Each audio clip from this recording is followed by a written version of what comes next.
qual é o valor da filosofia? No mundo de hoje, a gente tem uma mentalidade muito orientada pelas ciências empíricas, pelo positivismo, pela praticidade, né, pelo pragmatismo. E eu acho que a filosofia ela não é mais vista como antigamente. Existem muitos preconceitos com relação à filosofia. E eu gostaria de falar sobre dois deles. O primeiro é uma tendência de achar que a filosofia é algo ultrapassado.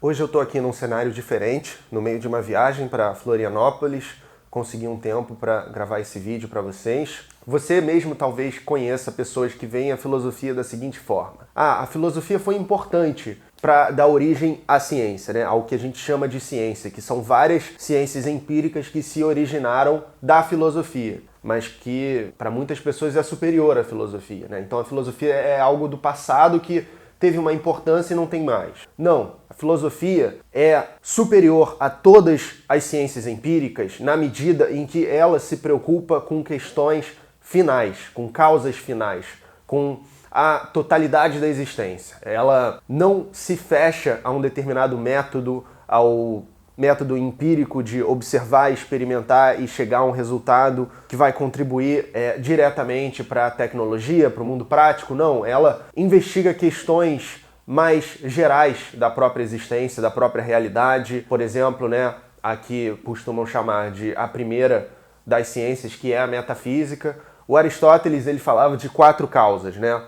Enquanto as ciências empíricas estão preocupadas com a materialidade das coisas, com as causas formais, a filosofia se preocupa com as causas finais. Qual é o propósito daquilo? E na filosofia não se trata de um objetivo utilitário. O saber é a sua própria recompensa. A contemplação, ela tem valor em si mesmo, né? A contemplação da verdade. A gente faz filosofia porque a gente pode, ao contrário de todos os outros seres. Então, além de ser a matriz de todas as ciências, ela transcende as mesmas por ser a única que lida de um modo aberto com a existência, com as questões mais gerais da existência, do absoluto. O Aristóteles ele comenta também com relação ao ócio, a importância do ócio, que é algo muito desprezado na nossa cultura e que tem uma relevância muito importante para o conhecimento, para a abstração, para a criatividade também, mas no caso, a matemática ela surge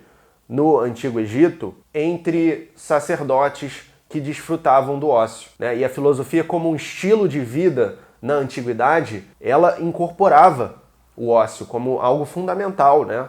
O espaço, o tempo para contemplar o saber.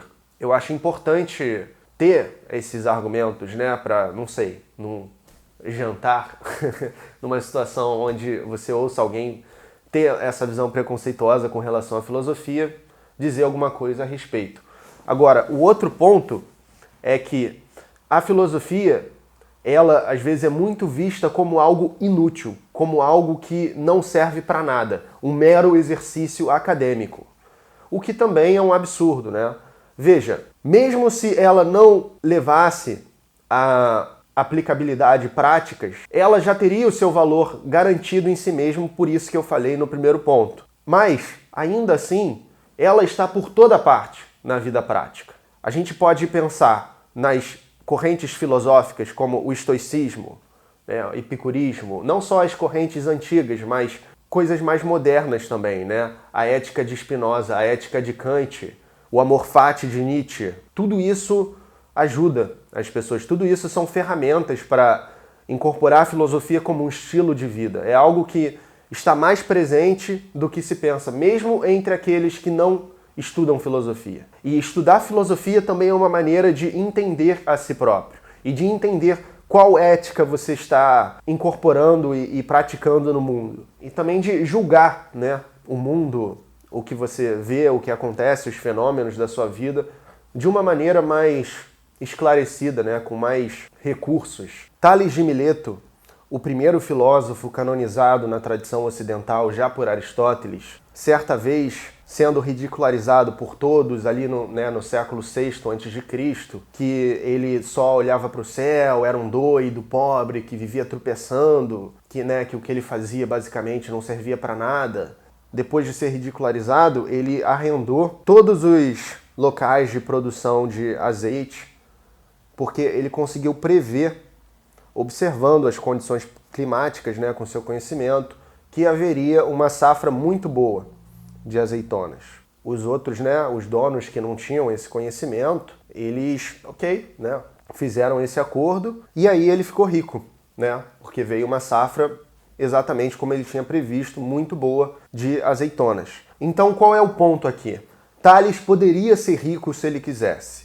Se ele quisesse, ele poderia dedicar todo o seu conhecimento para a sua aplicação prática. Porém, enquanto filósofo, ele tem outros objetivos. Então, eu acho que essa é uma história muito emblemática sobre toda essa questão e eu espero ter ajudado aqui com pontos importantes para trazer quando as pessoas comentarem, né, ou desvalorizarem a filosofia como algo do passado, né, embora tenha sido a grande mãe da física, da psicologia, da biologia, de todas as ciências que se desmembraram da filosofia, né? Tanto que no tempo de Newton, se você pesquisar, os tratados aí de física eram chamados de filosofia natural. Mas enfim, isso é só o começo, né?